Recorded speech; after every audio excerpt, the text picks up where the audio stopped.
this is very pleasant, and I'd like to keep a pleasant rapport with you guys.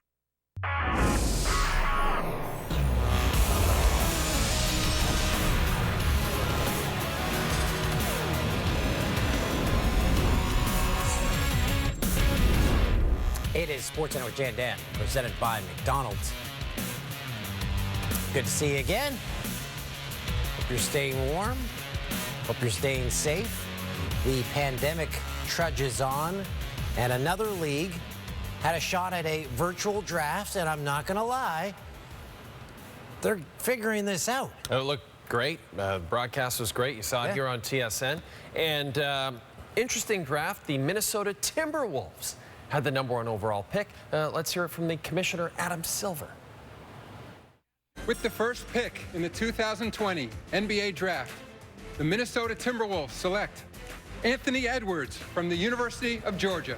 Yeah, those two paintings in the background, those are of his mother and grandmother, who both died of cancer when he was a teenager. Anthony Edwards joining a Minnesota team that's missed the playoffs in 15 of the last 16 seasons. Edwards spent 1 season at Georgia, led all D1 freshmen in scoring at 19 points a game. And that leads us to the second pick. As you can see, my grandmother's right here and my mother's right here. And the shirt that, with the collaboration I had, I got my grandmother's name and my mother's name in my shirt, so they're with me at all times. Okay, now we move on to the second pick.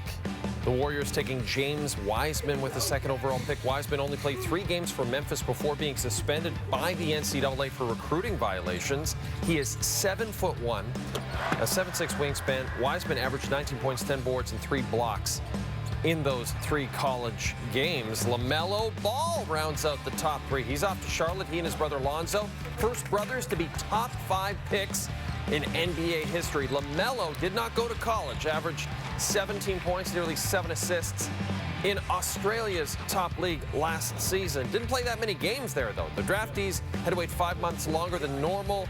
Emotions were pouring out everywhere. Literally, Obi Toppin, after getting drafted by the Knicks. Aaron Nesmith spent 12 hours a day cutting trees with his dad when he was the 6th grader, picked 14th by the Celts. Cole Anthony, son of former NBAer Greg Anthony, had Spike Lee at his draft party. Anthony celebration. This is the best moment of my life right here. I don't like, there's nothing comparing to this moment right here. You may be birthed, but this is the absolute best moment of my life. Later in the first round, the Bucks take R.J. Hampton. Look at this. Look at the hat in the kid's hand. R.J. Hampton, who opted not to play. Tosses it aside because he got traded to Denver.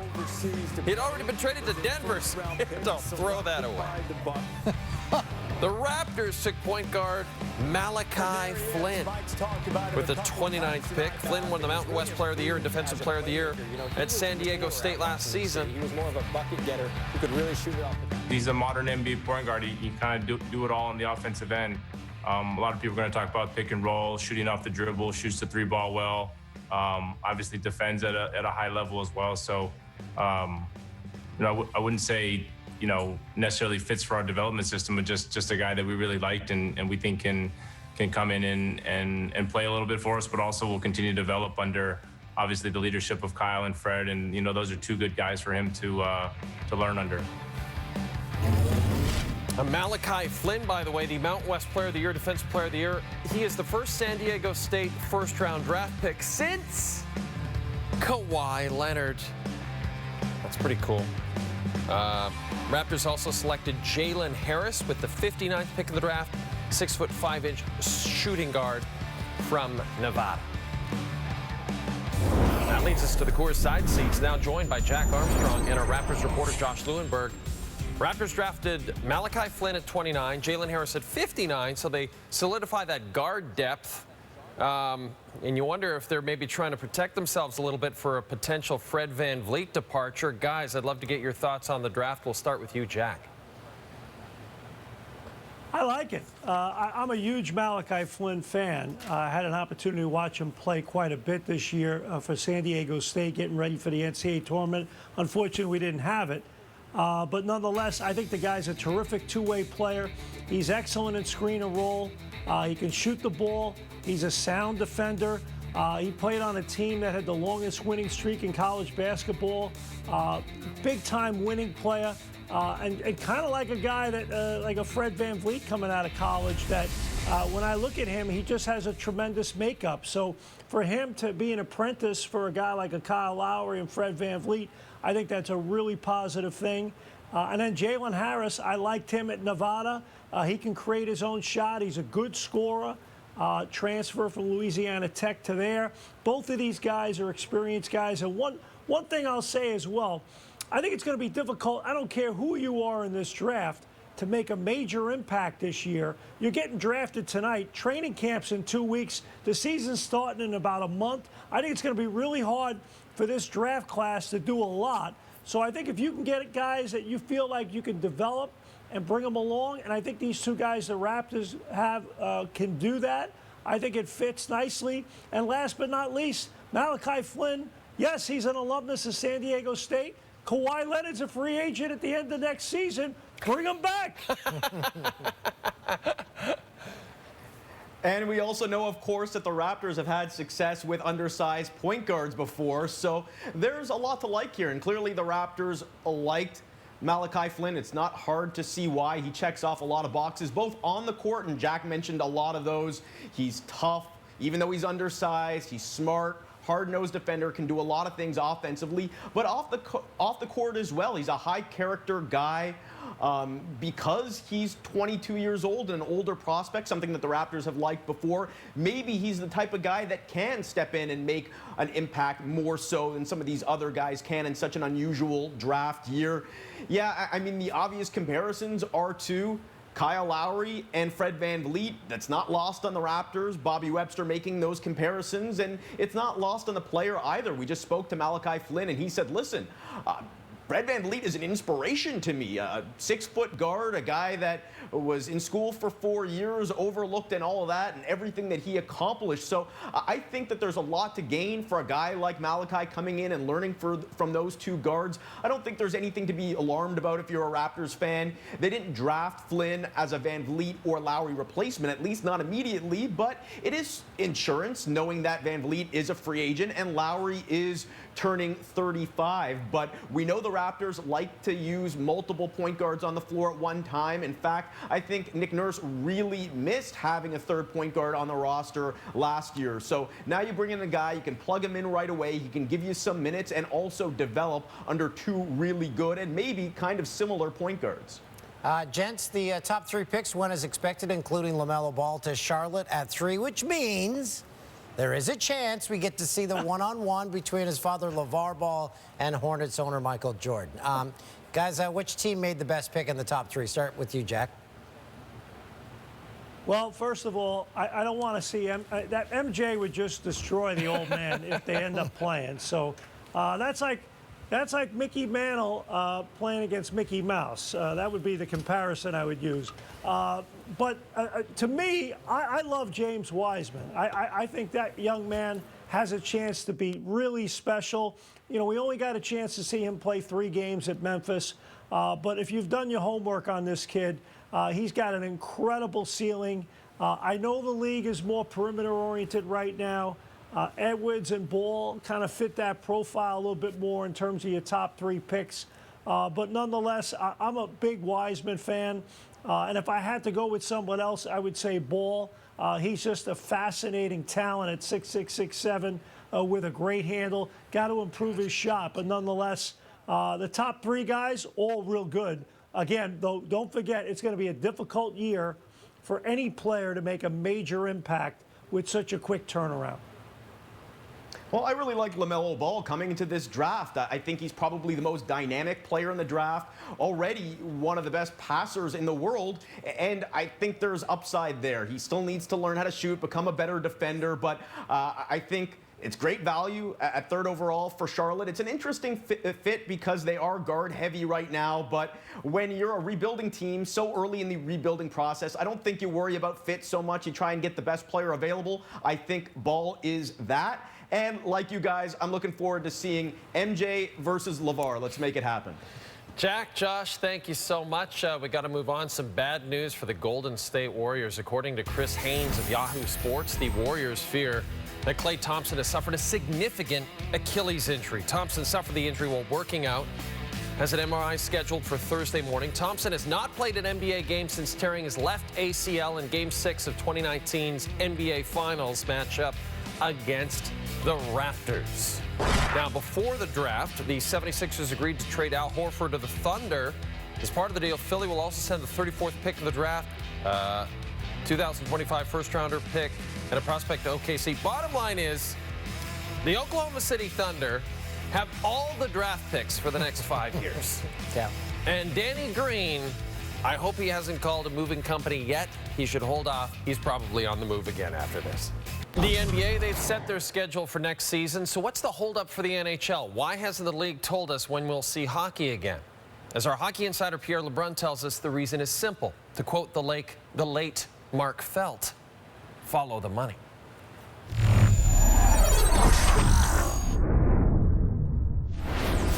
Well, the NHLPA and its executive board and other players on that call Wednesday met for about 2.5 hours. And obviously, at the heart of that discussion is players' salaries, and more specifically, the NHL's hope to convince NHL players to further defer some of their salaries for the 2021 season. There are NHL owners with liquidity issues. It's a tough sell on players for a couple of reasons. One, the players already in the CBA extension that they signed off on back in June have agreed to a 10% salary deferral for the 2021 season plus 20% escrow. So that's already 30% out the door for this season. And I think it's, what I was told by a couple of sources, it was pretty, overwhelming feeling on that call Wednesday that they've already agreed to something 4 months ago that should still be honored now. Why do they have to give more? Now, from the NHL's perspective, I think they view this rather simply, that the players still can't take up more than 50% of revenues. That is true, 50% of HRR. So why not spread out the payments over more time here over the next few years rather than overpay the players this year, which means that the players would have bigger debt payments over several years. That is all true. But the bottom line is the NHLPA feels it factored all this in when it signed off on the CBA extension back in June. So that doesn't mean that the answer is no. It just means that the NHLPA and its players plan to have more discussion, more soul searching on this issue as they try to figure out a way to salvage the season and appease the NHL to some degree. And certainly if they do tweak the salary deferral part, what does the NHLPA get in return? What do the players get in return? These are all valid questions. Again, with the clock ticking, if you're going to have a season starting on January 1st, you need an agreement by December 1st, and that's not that far away. So the pressure's on here for both sides. Excellent reporting and a great haircut on Pierre. Still to come, Robinson Cano gets caught for a second time with PEDs. We'll tell you all the details. You're watching Jay and Dan, brought to you by McDonald's. McDonald's on TSN. Heading over. You had a great stat about no Canadians taken in the NBA draft this year. For the first time since when? 2009? 2009. I read it off someone from Twitter, so hopefully it was factual. Sure. Everything on Twitter is correct. New York Mets second baseman Robinson Cano has been suspended for the entire 2021 season for testing positive for performance-enhancing drugs. This is the second PED suspension for Cano. His first came in 2018 when he was with Seattle. He was suspended 80 games. Robinson Cano will forfeit $24 million in salary. $24 million. Yikes. Second positive test is an automatic full-year suspension. He's made a lot of money. Like a lot. Yeah, it's incredible, isn't it? What he got? 10-year, $240 million deal with the Mariners. He has 2 years and $48 million remaining on that deal. So obviously he won't get half of that $48 million. But he'll get the other half, probably. After a defensive end, Clelin Ferrell tested positive for COVID-19 Wednesday. 7 more players on the Raiders defense have been designated as high risk. They're going to still have an opportunity to play against the Chiefs Sunday, assuming they continue to test negative for COVID-19. This comes approximately a month after 4 members of the offensive line tested positive. They can't seem to figure it out in Raiderland. They will not be able to practice between now and Sunday. So that's rough for a team. A lot of Zoom meetings. Yeah, that's not good for them, obviously. The Raiders, their players, and Gruden. So the team itself, some of their players and Gruden, have already been fined more than $1,215,000 and docked a 6th-round draft pick for all their violations of COVID protocols. Chargers starting QB Justin Herbert showed up to his media availability Wednesday with a brand new look. There it is. He was asked, when was the last time he had a haircut? Probably 2018, 2017, so it's been a while. Okay. Did you find a barber you liked down here in the Costa Mesa area? It was actually our strength and conditioning coach, John Lott. He said he was pretty good with the Clippers, so he took care of that. He looks 10. It's incredible, the transformation, but we know everybody's experienced a bad haircut or two, so in support of Justin Herbert, we thought we'd share our bad cuts. Our worst cuts ever. Yeah, that's the good. Right? That's not even a cut. You look like someone who'd be in the background of Mr. Wizard's World. You know who I look like? A burnout. I just look like, at that age, people were looking at me in my hometown of Athabasca, Alberta, like thinking, this kid's gonna be a burnout. Not gonna lie, it's a good head of hair. Yeah. You look like Justin Herbert here. That would have been my first radio job in Fort McMurray, Alberta. Look at those glasses. Are those transitions lenses? They look like them, but they aren't. And an early adopter of transitions lenses. Nice looking tie you have on there, matches the wallpaper in the background. And you know, at that moment, I thought, I've got it all figured out. I'm a cool guy in Fort Mac. Hello, ladies. Want to go to Earl's? The Raptors still looking for a place to call home this season. The franchise is hopeful that Toronto will allow them to host home games in Toronto. But if not, Tampa is rumored as a possible home for the team. That'd be good for them. They'd be in warm weather. I suppose you're right. I mean, there are a ton of options. Many destinations are in touch with the Raptors about the upcoming season, but unfortunately, some came up just short. Let's see some of those in our new segment based on an old segment. It's Toronto Raptors rejected home locations. First, this is a no-brainer. Trash Island. Terrible location. Features rusted nets, soiled shorts, iceberg for some reason. It's not heavily populated, though.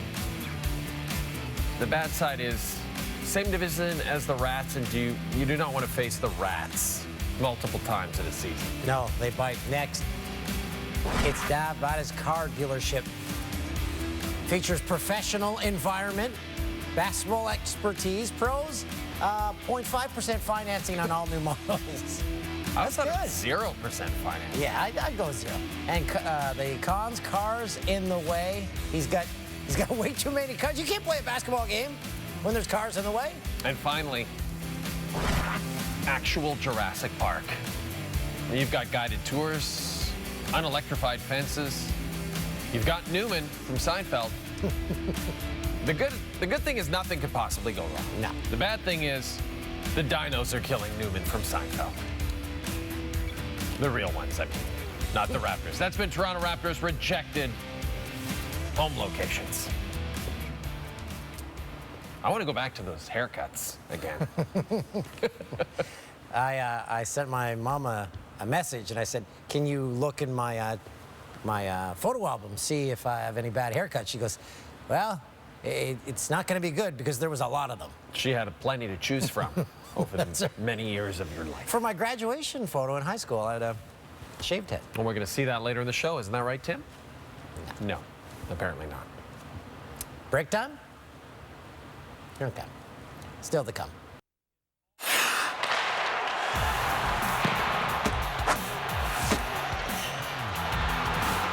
Who Delivered? Brought to you by McDelivery. The Minnesota Timberwolves selected Anthony Edwards first overall in the NBA draft. Edwards was the SEC Freshman of the Year, averaging 19 points, 5 rebounds per game. He delivered in college and will look to deliver in the NBA. It's late autumn, and that means it's Grey Cup time in Canada as a week-long festival of fun and sport gets underway. We are going to unveil our greatest Grey Cup champion. The 1995 Baltimore Stallions. We got to look at the ground game. He breaks the tackle, and Pringle has some open field. tough to think of a better backfield in CFL history than Pringle and Drummond. Their 13th consecutive win. It is Baltimore in the semifinal. The 1981 Edmonton football team. Edmonton by 30. It's got to be. Moon finds Sin Car open, complete for 2 points. The greatest Grey Cup comeback of all time. The 1981 Grey Cup championship will go to Edmonton, their 4th in a row. The greatest Grey Cup champion of all time. Go to tsn.ca for our greatest Grey Cup champion bracket. And in our first semifinal, the 95 Baltimore Stallions with Tracy Hand and Mike Pringle up against the 1981 Edmonton team, which took home 4 of its 5 straight Grey Cup titles with, of course, the legendary Warren Moon. And even though there's no countdown to kickoff, we're celebrating anyway. Join us for Grey Cup Unite Saturday at 8 Eastern. The MLS playoffs get underway Friday with the play-in round games and the Impact. They scraped into the playoffs with just 3 wins in their final 13 matches. But now that they're in, you never know what could happen. You just got to get in. Yeah, Montreal was 1-3 against New England this season. Their play-in match goes Friday, 6:30 Eastern, 3:30 Pacific, TSN 1 and 4. 43 yards. Always take the over. Jannies are the best plays from the 2019 CFL season. August 16th, Trevor Harris to Greg Ellington. That is a spectacular catch. Look at Farhan Lalji, front row seats. A couple of former Ottawa Red Blacks hooking up there. Chris Streveler now with the Arizona Cardinals. And that's why. No, I'm just kidding. I'm just kidding. J.J. McCray of the Riders, one-hand interception. June 20th, ball launched. Dominic Grimes turns in the air. Look at that. Turning in the air. Comes down with it. Chris Cuthbert on the call it out. October the 5th of 2019. Mike Riley. Pressure coming. Riley stands in. He's going to take a shot. And Brian Burnham. What a remarkable touchdown. Just Tip catch to the end zone. Not the last we will be seeing of Burnham. September 6th, Wayne Moore looking for a hole. Oh, man. Prosecco Locumbo, massive hit. Yikes, you can feel that one. Like, clean hit. Wow, that was devastating. October the 25th, Zach Collaros to Darvin Adams in the corner of the end zone. Collaros, such a feel-good story of the 2019 season. Looking forward to seeing him back. I mean, the plus side of the last season, a guy like Collaros, a lot of injuries, time to rest up, come back better. August 2nd, Devontae Dedman on the punt return. Breaks a few tackles, and he's gone quicker than me when the bill comes. Devontae Dedman still on his feet. 95 yards for the score.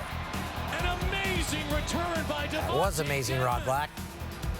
August the 25th of 2019, Alouettes, the double reverse. I believe this is in Atlantic, Canada? No? Maybe am I right? Was this touchdown Atlantic? I can't remember. Either way, Vernon Adams Jr. to Quan Bray. Vernon Adams Jr. Rising star in the Canadian football. A day earlier on August 24th, Evans gets hit as he throws. Dane Evans over the Jalen Ackland deflects the ball, recovers, and makes the diving catch.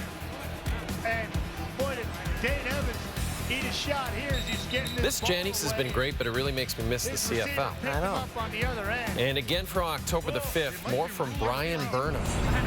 This is our final Janny. Sets up, taking a shot. Looking for Burnham. That's awesome. Did he get a foot down? He did. Double coverage, one-handed grab, got the foot down. Only need the 1 foot in the Canadian Football League. Said many times That was awesome. that Brian Burnham is The fancy restaurant in my hometown that If you ever had reservations there, a cool thing was called Burnham's Mansion. Maybe the heir to that fortune.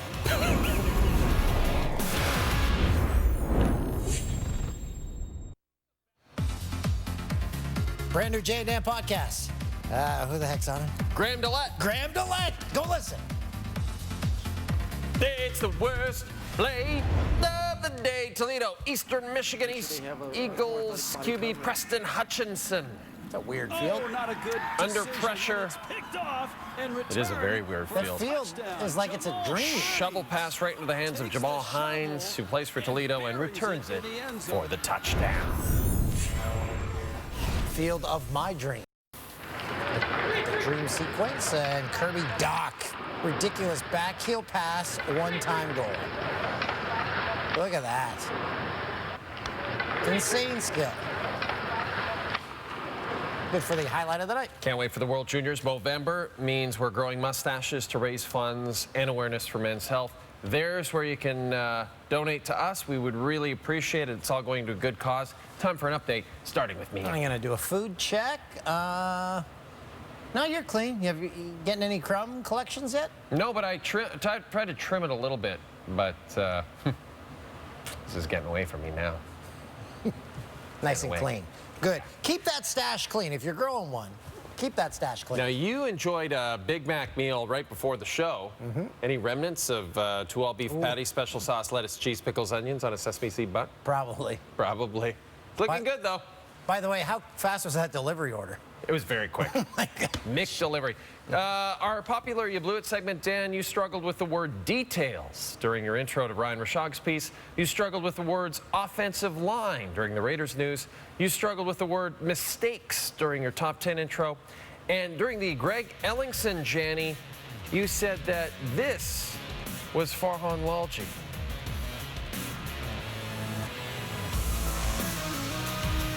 That's definitely Matthew Shinetti. Hey, I looked quick.